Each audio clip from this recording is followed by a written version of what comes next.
আসসালামু আলাইকুম সবাইকে, কেমন আছেন সবাই? আশা করি সবাই ভালো আছেন। সকালে নাস্তা করার পর কাপড় চোপড় বের করে নিছি রেডি হওয়ার জন্য, কারণ আজকে আমাদের দাওয়াত আছে আমার খালা শাশুড়ির বাসায়।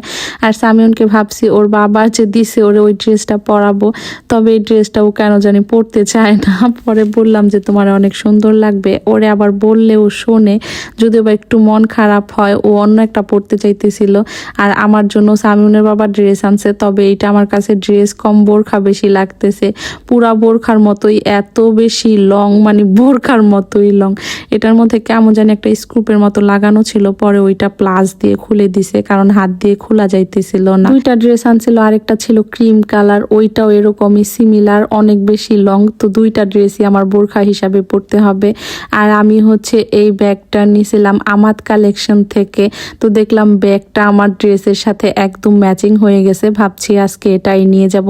ব্যাগটা কিন্তু অনেক সুন্দর, ভিতরে অনেক বেশি জায়গাও আছে। তো আমি আমার কাপড় আর সামিউন ওর ড্রেস চুজ করে বের করে রাখছিল, এটা পরে যাবে। পরে আমি বললাম আচ্ছা নিয়ে যাই, তুমি যাইয়া পরে পরে। এই ব্যাগগুলাতে কিন্তু 2-3টা 3 পিস অনায়াসে নেওয়া যাবে। এই ব্যাগটা 4টা কালার আছে, আমি এইখানে স্ক্রিনশট দিয়ে দিতেছি, যার যেটা ভালো লাগবে নিয়ে নেবেন। ভাইয়াদের পেজের স্ক্রিনশটও দিয়ে দিব, ক্যাপশনে পেজটা মেনশন করে দিব। যার যেই কালারটা ভালো লাগবে নিয়ে নিবেন। আমি আবার একটু হোয়াইট লাভার, এর জন্য হোয়াইটটাই নিছি। আর আমার ব্যাগটা অনেক সুন্দর হয়েছে না, কিউট আছে ব্যাগটাই। তো আমি ড্রেসটা পরে নিছি। সত্যি বলতে পরার পরে কেন জানি না আমার নিজের কাছে বেশি একটা ভালো লাগতেছে না, মানে আনকমফোর্টেবল লাগতেছে হাতাটার জন্য। বিশেষ করে এরকম হাতা আমি নর্মালি পরি না, তারপরও শখ করে যেহেতু আনছে এর জন্য পরলাম। সামিউন রেডি হইয়া ওর চাচার সাথে আর বাবার সাথে চলে গেছে বাজারে। আয়ান না এলো, ওরা আসলে ওই দিক থেকে কিছু নিয়ে তারপর চলে যাবে। আমরা এই দিক দিয়ে 4 জন এখন যাব, মানে আমি, মা আর আমার 2 চা। তারপরে তো আমরা বের হয়ে গেছি। আয়শা রিস্কার জন্য দাঁড়ায় ছিলাম অনেকক্ষণ, পরে রিস্কা পাই। আজকের আবহাওয়াটা অনেক বেশি সুন্দর ছিল। আমার নখটা এমন ভাবে ভাঙছে, তারপরও আমি কাটতেছি না, কারণ কাটলে অনেক বেশি বাজে দেখা যাইব। একটু বড় হইলে পরে ভাবছি কাটবো। এই নখটা আমাকে অনেক বেশি যন্ত্রণা দিতেছে। আমি আর আমার ছোট যা লাস্টে আসছি, মানে আমাদের রিস্কাটা আমাদেরকে নিয়ে অনেক দূরে চলে গেছিল। আমরা আসলে বলতে পারি নাই কোন দিক দিয়ে ঢুকবো, এর জন্য পরে ঘুরায় আবার পরে নিয়ে আসছে। সবাই আমাদের অনেকক্ষণ আগে আইসা বইসা ছিল। আর এই যে সামিউন, ওরে আমি এখন দেখলাম, দেখেন মাশাল্লাহ ড্রেসটাতে ভালোই লাগতেছে। আমি আসার পর সাথে সাথে বলতেছে আমি আমারে ড্রেস দাও, আমি এইটা চেঞ্জ করব।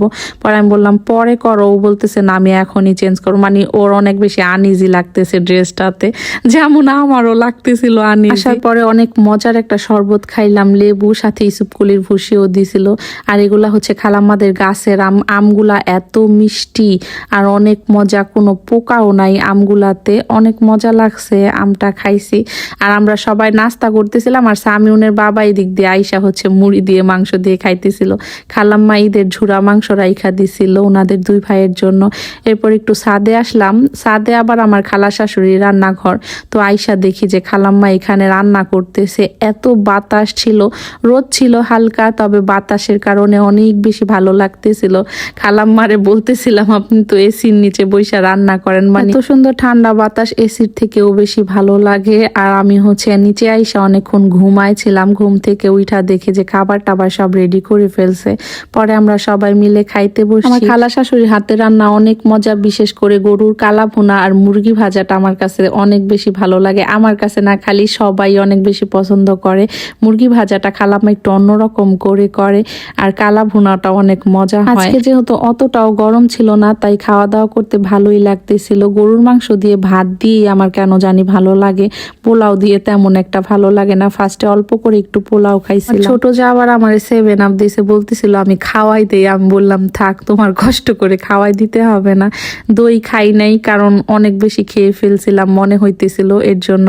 আর নায়েলের দই খাওয়ার স্টাইলটা আমার অনেক বেশি ভালো লাগছে। নায়েল সবসময় ওর বড় বাবার সাথে একেবারে চাইপ্পা চাইপ্পা থাকে। আর আজকে আমি সামিউন হয়ে গেছি, মানে আমার ড্রেসের মধ্যে যে এত ঝোল কেমনে ভরলো। আমার জাল বলতেছিল সামিউন রে বকা দেন, এখন আপনারে যদি সামিউন বকা দেয়। তো এটা নিয়ে আবার হাসতেছিলাম, কেমনে যে এগুলা ভরলো দেখি না, আমার কখনো এরকম হয় না। আর বাহিরে এত বাতাস ছাড়ছিল। পরে আমরা সবাই ছাদে চলে আসছিলাম। খালাম্মা আবার আমাদের জন্য ছানা নিয়ে আসছে। আমরা একটুখানি ছিলাম ছাদে, পরে অনেক জোরে বৃষ্টি নাইমা গেছে, এর জন্য ভিতরে আইসা পড়ছিলাম। বৃষ্টি কমার পরে আমরা সবাই বের হয়ে গেছি বাড়িতে যাওয়ার জন্য। যাওয়ার সময় আর সাদা ড্রেসটা পরি নাই, ড্রেসটা যেহেতু অনেক লং ছিল, তো ওইটা পরে গেলে হচ্ছে নষ্ট হয়ে যায়। আমিও একটু সাবধানে হাঁটতেছে, কারণ জানে যে নতুন জুতা পরছে, নষ্ট হইলে আমি বকা দেবো। আসলে ও একদিনেই সব নষ্ট করে ফেলে। মানে প্রথম যেদিন পরবে একটা জিনিস, ওইটার দ্বিতীয়বার ঠিক থাকে না। তারপরে আমরা হচ্ছে গাড়ির জন্য আইসা দাঁড়াইছিলাম, দেখলাম যে ট্রেন যাইতেছে। ট্রেন গেলে অনেক বেশি ভালো লাগে। সবাই বাড়িতে চলে গেছে, আমরা আবার একটু শ্রীনগর যাইতেছি, কারণ আমার ক্যামেরাটা ফাইটা গেছে। যে দেখে কিন্তু বোঝা যাচ্ছে ভিডিওতে কেমন জানি আবছা আবছা হচ্ছিল। পরে ওইটাই আইসা ঠিক করলাম, ফোনের টেম্পার গ্লাস লাগাইলাম দুইটারই।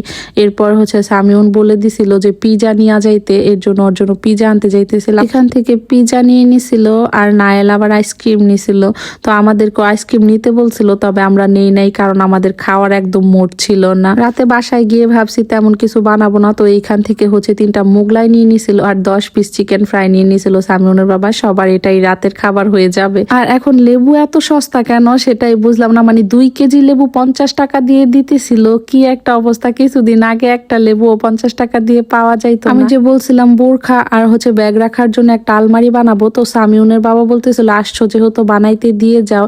এর জন্য এখানে ভাইয়ার আমি ডিজাইনটা বুঝাই দিছি, আর উনি হচ্ছে আর্ট করে নিছে। ভালোই হইলো, আমার এক কাজে 2 কাজ হয়ে গেল। মানে আশাটা সার্থক হয়ে গেছে। আলমারিটা যেহেতু বানাইতে দিছি, অনেক বেশি ভালো লাগতেছে। আসার পরে হচ্ছে সাম্মাম কিনে আনছিল, ওইগুলাই কাইটা দিছি। আর সাম্মাম অনেক বেশি মিষ্টি ছিল, আমরা হচ্ছে বেশি নিতে দেই নাই। সামিউনের বাবার বলতেছিলাম ভালো যদি না হয়। পরে আনার পরে দেখছে এত ভালো, এখন বলতেছে আবার গেলে অনেকগুলা করে নিয়ে আসবো। এই তো পিজা আনছিল, চিকেন ফ্রাই আর হচ্ছে মোগলাই। এখন এগুলা গরম দিব, যদিও বা এখন কেউ খাবে না, রাতে খাবে। আর আমার জাল আবার লেবু আনছে, ওইগুলা দিয়ে বেশি করে শরবত গুলাইতেছিল। আমি হচ্ছে ওদের পিজাটা গরম করে দিলাম, কারণ ওরা পিজা খাইতে চাইতেছিল। চিকেন ফ্রাই গুলো এখন গরম দিব না, পরে দিব, কারণ এখন কেউই খাইবো না। তো আমি রেডি করে রাইখা দিতেছিলাম। আমার মেছো আবার আমার জন্য শরবত নিয়ে আসে। শরবতটা এত মজা হয়েছে মাশাআল্লাহ। তো আজ এ পর্যন্তই, কথা হবে অন্য কোনো ভিডিওতে। সবাই ভালো থাকবেন, আল্লাহ হাফিজ, আসসালামু আলাইকুম।